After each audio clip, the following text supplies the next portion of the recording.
Trusting. Hello, everybody. I'm very glad to be here. My name is Fenitra Ravelu Manansua. I am Strategic Trust Lead at Google. I am part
said applicable on the 25th of May.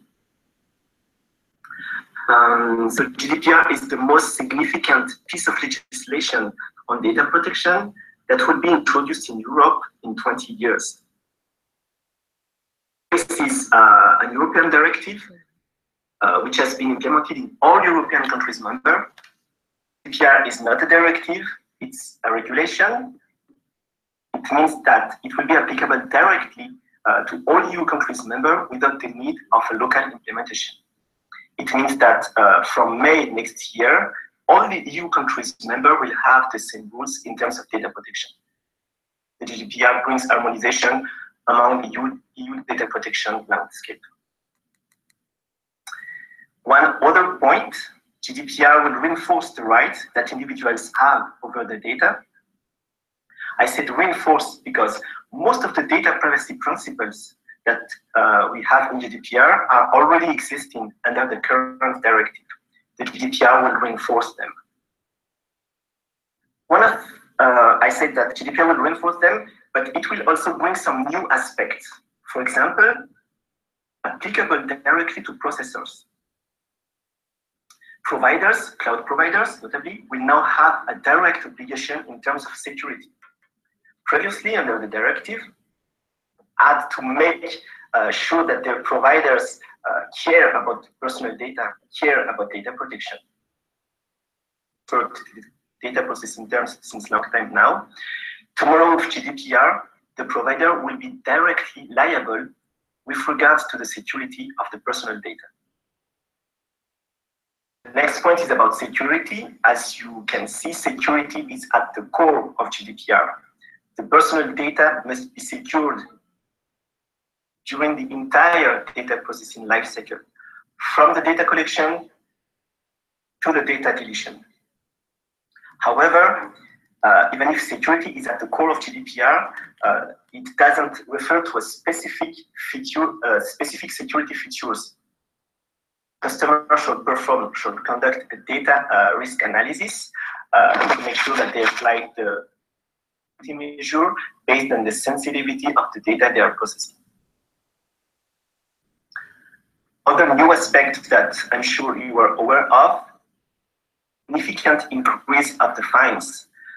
It is now an estimate between 20 millions of euros or 4% of the global annual turnover of a company, which is a huge increase compared to what we have today.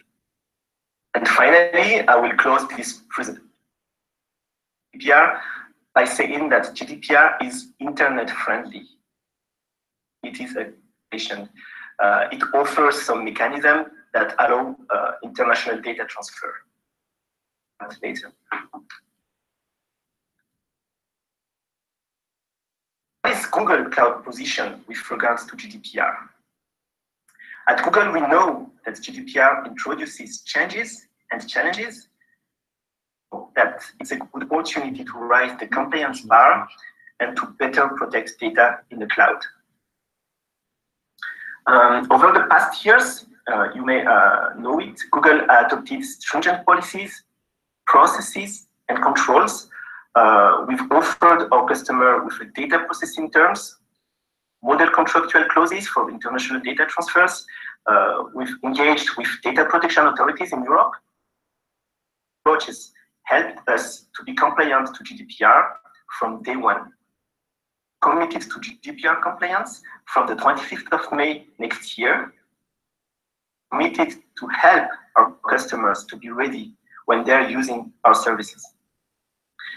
And one canonical way to demonstrate our commitment and readiness is the rollout of the data processing terms, updated with GDPR changes.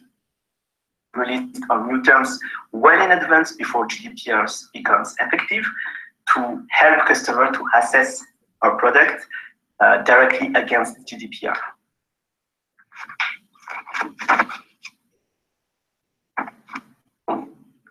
This next slide gives you an update on our GDPR program. You can see on the left side some of the GDPR requirements where we are in terms of implementation. So as you can see in the first line, the existing core principles, core data privacy principles, are not new. The principles that a customer should expect from a cloud provider today. In the second line, we have the new requirements under GDPR, which are not so new for Google Cloud. Basically, it comes from the recommendation from data protection authorities under the current directive, and we have been offering them to our customer in our current version of the data processing amendment. For example, we have incident notification, we have audit right, customer audit right that we have offered with our model contract clauses, transparency when we are using sub-processors, international mechanism for data transfer. New under GDPR, but not new for Google Cloud. At the bottom, you have the new aspects on which we are currently working. For example, the records of processing requires Google to collect some data from its customers, the details of data protection officers and your representative, for example, and to update its contractual provisions. So this is on which we are working when we released the new version of the terms later this month, 1 month ago. So how are we helping our customers to prepare their own GDPR compliance journey? I would like to refer here to the Article 28 of GDPR, which governs the relationship between a data controller, so typically the customer, and a data processor, in our case, Google Cloud. So among other things, there are 3 main areas that the customer should assess when they're using a processor. One is the data protection expertise of the processor. Second one is the use of the processor. And the third one is to have a written data protection commitment. So 3 things: data protection expertise, use of sub-processor, and having a data protection written commitment. Let's start with the data protection expertise. As I said previously, a solid data protection expertise thanks to the hard work that we have done these past years. We employ some of the world's foremost experts in security. We have an extensive team of lawyers and people expert in regulatory compliance area, data privacy, and all these teams are working together to make sure that the customer data is protected and secured when the customer is using Google Cloud.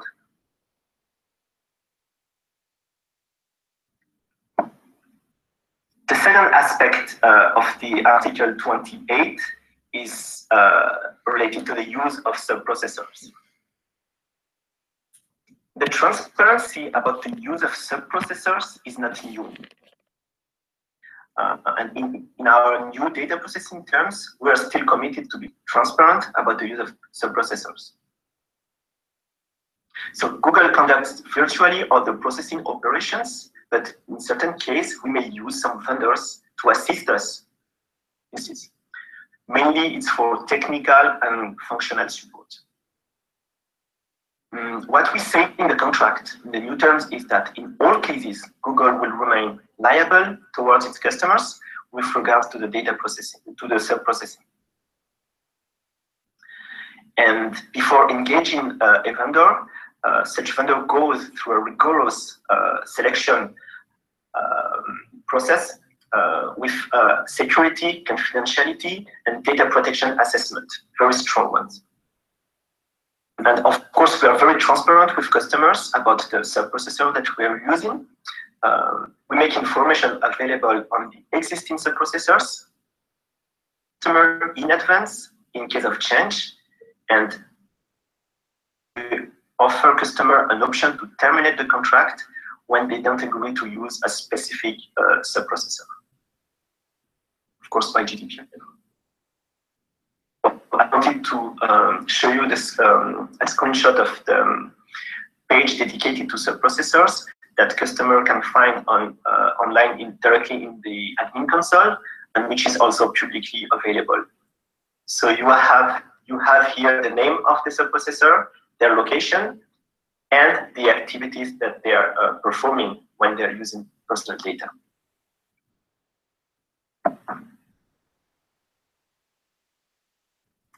So data protection expertise was the first condition of Article 28. The second one was the use of subprocessor. And now the third one is related to having a written agreement between the controller and the processor. So as you may know, we've made available last month, beginning of last month, our new data processing terms. So the data processing amendment for G Suite, data processing and security terms for Google Cloud Platform. We've made them available well in advance before GDPR effectiveness, so that customer can check and assess our services against GDPR. Potential customers, because the terms are available directly on internet. If you type data processing amendment for G Suite, you can access it directly.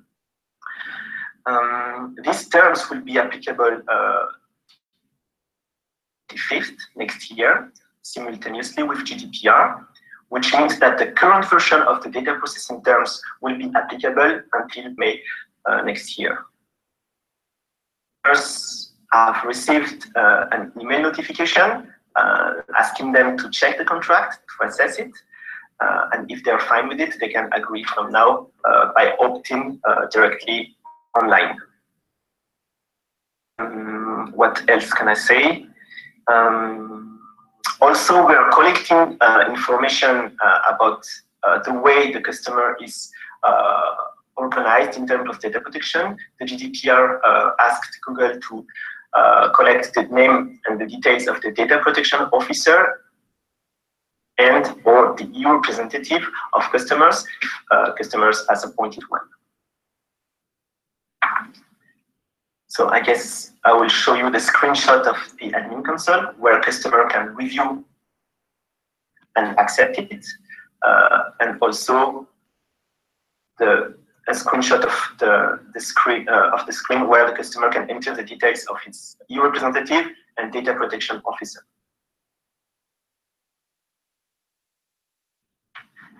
So what do we have in this new data processing terms? Stating that Google is a data processor and customer is a data controller. Google processes personal data only in accordance with customer instructions. Once customer doesn't need the data anymore, we are offering them a mechanism to take the data back, data takeout capabilities. Have some commitment about data deletion.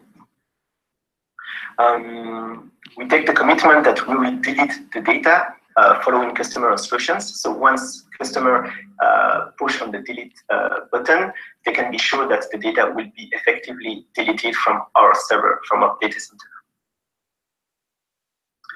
We also take commitment around security. We have made available a white paper about related to security that customer can check to assess our security capabilities. We can also make them available the SOC 2 report, which is the audit report with very detailed security options. So, commitment about security and commitment to follow and to be certified against ISO standards. You know that we are certified against ISO 27001 related to information security and 27017 and 18 on privacy cloud providers. In addition, we will continue to be audited regularly by a third-party auditors, which provides the audit report that I've mentioned earlier about security, and that we can make also available to customers, for example, the SOC 2 reports.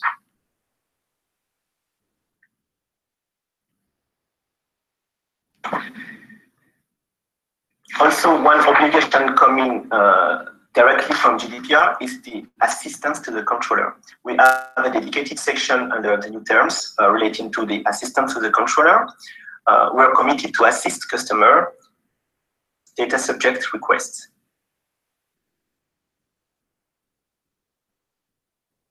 Subject have some right to access the personal data, to correct them when they're false, and in certain occasion to object to the processing.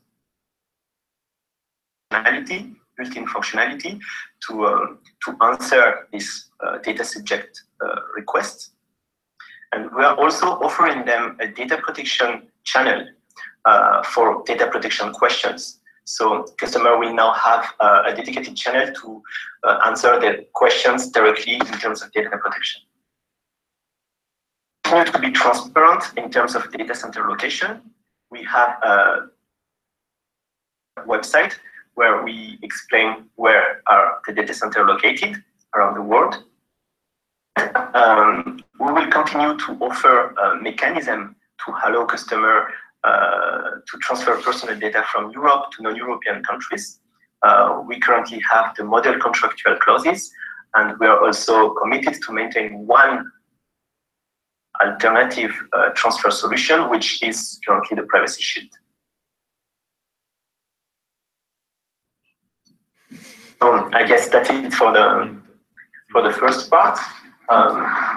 We can now take some questions. Thank you, Sonika. So, gentlemen, if you have questions in the live chat, so going to a couple of questions for you already in there. I think the first question is from Callan. Hi guys, thanks for the info. I want to know when will we have a compliance matrix from Google's point of view to GDPR. This will be a critical tool in keeping and bringing customers onto G Suite and G Suite.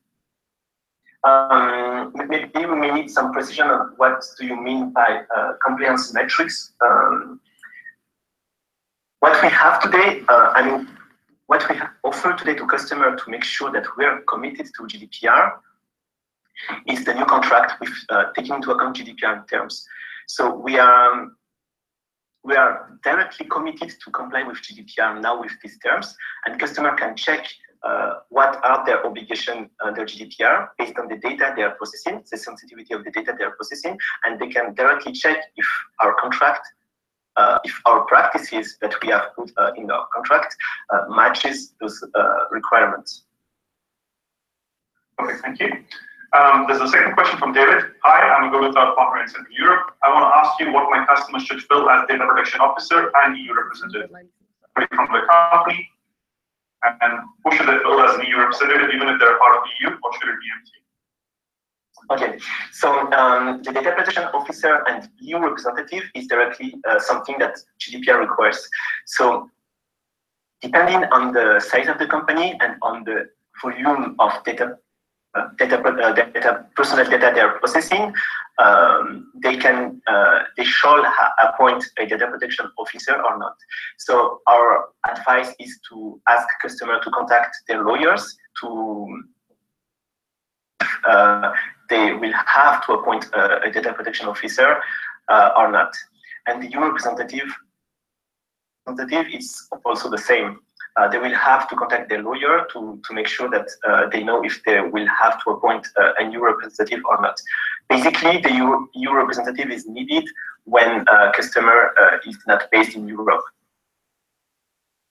The next question is from Bernardo. He's actually got two questions. The first one is, if the amendment are not accepted inside the G Suite console, what kind of responsibilities the customer has if they accept, and if it is not accepted?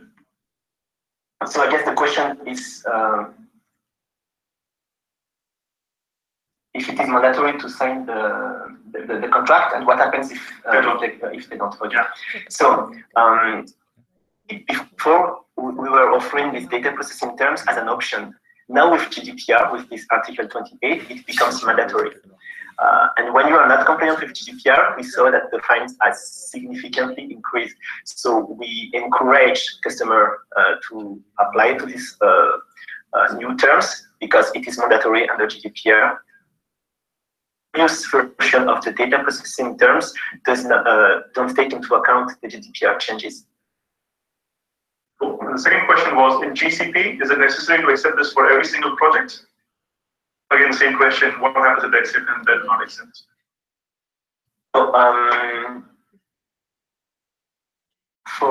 So normally it will be, normally the customer will receive an email and can go directly in their admin console to opt in. So for me, it's not for a project, but for some specific cases, they will have to ask the customer contact, and they will provide the answer.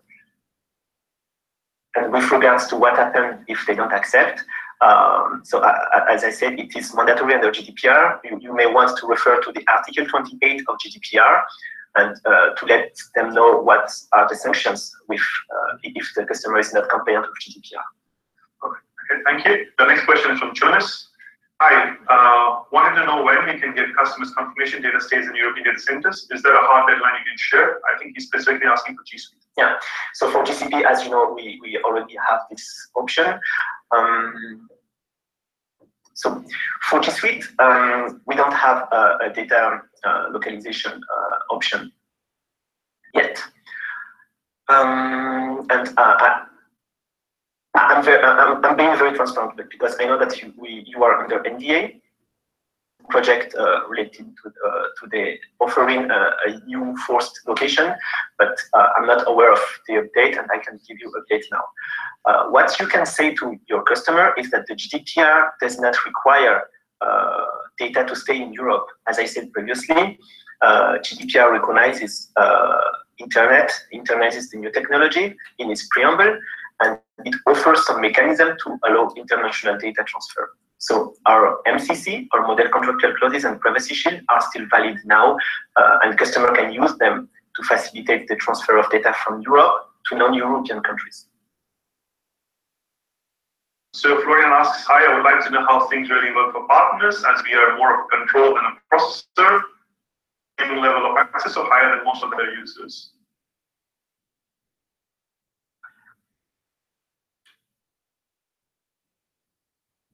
So I think you need to clarify more if it is the question is related to the relationship between partners and Google, or if it is related to the relationship between Google and the final customer. The data processing terms is relating to should be signed directly to the final customers and is applicable between Google and the final customers. Okay. I think Alan's got some more comments there. I'm assuming it's to do clarification around this compliance tool. Apparently Oracle does it, for example. It's a quick way for customers to understand that Google is GDPR compliant. It's like these two partners. Okay, I will check the Oracle tool. The point is that there is no, the GDPR is to protect the data based on the data that the customer is processing. So the data that customer is processing is very different from a financial institution to a healthcare company and non-regulated company. So each company should make its own compliance assessment and see what is obligation under GDPR are.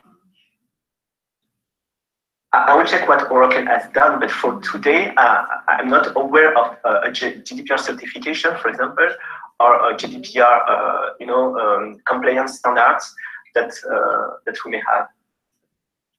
The question is, why are US domains receiving this GDPR notification alert? Okay, so the email and the notification relating to the new contract has been sent to European countries, to countries located to organizations located to European Union, in the European Union or Switzerland, or to the company that has previously accepted the data processing terms. So if a US-based company has received this notification, it may be because they have previously accepted to a previous version of the data processing amendment or the DPS for GCP. Great. Florence got another question, which is basically customer asked in the context of GDPR, how will data expiration and right to be forgotten work in the context of email and vault? The requirement that certain emails get deleted after a certain time, 7 years, for example. Or will they categorize the data accordingly? On this, I need to check. I know that, of course, if customer has a specific setting in Vault, it will not be, the deletion that we provide as part of the GDPR program will not apply. They can always use Vault to archive their data. What I need to check is how do they categorize the data accordingly. I think it hasn't changed, but yeah, I need confirmation.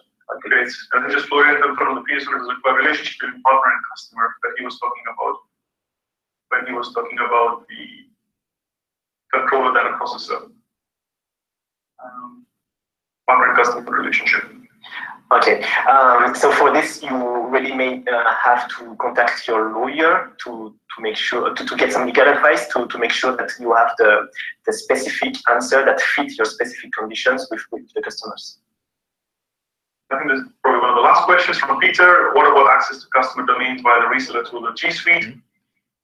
Is it different from customer, or is accepting our access enough? What about this?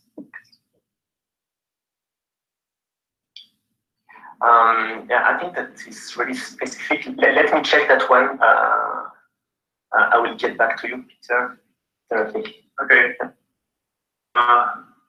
Great. So one question from Andrea. You sent us an alert with version 2.0 of your Google Cloud Console. What changes have been involved in comparison with the 1.2 version? What happens if an organization is not opt in? Okay. So we don't go to the previous step, because as you can see, I will let you check the terms, but they have changed. We have taken into account the mandatory provision of GDPR. In the Article 28, the GDPR says this point must be inserted in the contract. So this is what we have done. So it was almost impossible to have a red-line version of the contract. So we ask customers to really check the contract, the full contract, to read it and to ask for legal advice if they're not fully equipped to read it by themselves. Next question, what resources Google is going to provide partners with the equipment to help brief customers, and what resources are they going to provide partners to ensure that we are synced up?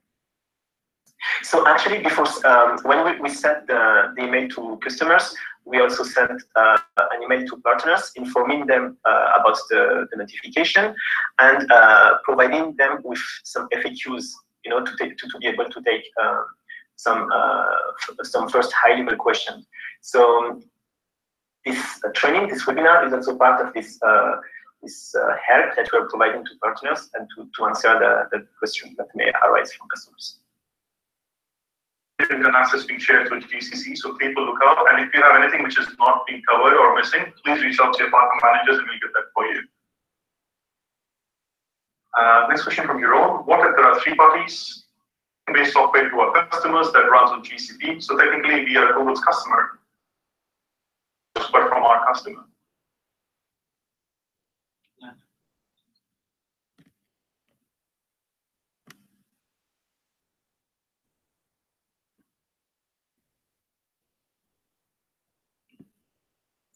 Yeah, I think for very specific cases, we may need to discuss it separately. What we have in the contract is that at all times the data is not does not belong to Google. It belongs to the customer, and the data processing terms is really related to how Google is processing the data, and it's not more about ownership of the data. The next one is, agreements is good, but what tools will you provide now and in the future for customers to verify their compliance with GDPR processes, audits, reports, etc.? Okay, so to be very transparent on that also, we are trying now to see in the market if there are some GDPR certification. So far, as GDPR is a law, is a regulation, there is no such thing. So if you are aware about some certification or something that customer ask to be able to verify GDPR compliance in the GDPR provisions, please do let us know so that we can follow that also. I think Andres got to come back actually asking a bit more about will be the consequences related to the missed opt-in. Someone misses opt-in. What are the consequences? So I think the consequence is the same as if they didn't opt in. So which is they will be in breach of this Article 28 of GDPR, and you know what the fines are. And again, back from online partner, what additional tools will you provide to limit exports of first PII data to other applications? And will those features be enterprise scope only, making non-enterprise customers be not compliant with GDPR? I think this is more a question related to functionalities and not to GDPR itself. Let's take that. Which one is it? Online comment. Yeah. Okay, we'll get back to you on that. Brilliant. I think, in case there are no further questions, this session has been recorded and it will be shared on Google Cloud Connect. Any questions that were not answered, we'll try to get an answer back to you and post it back in GCC. If you have any other specific questions that you could not ask today or not cover today, please do reach out to us as partner management team or via GCC. Have a good day. Thank you. Bye-bye. Bye.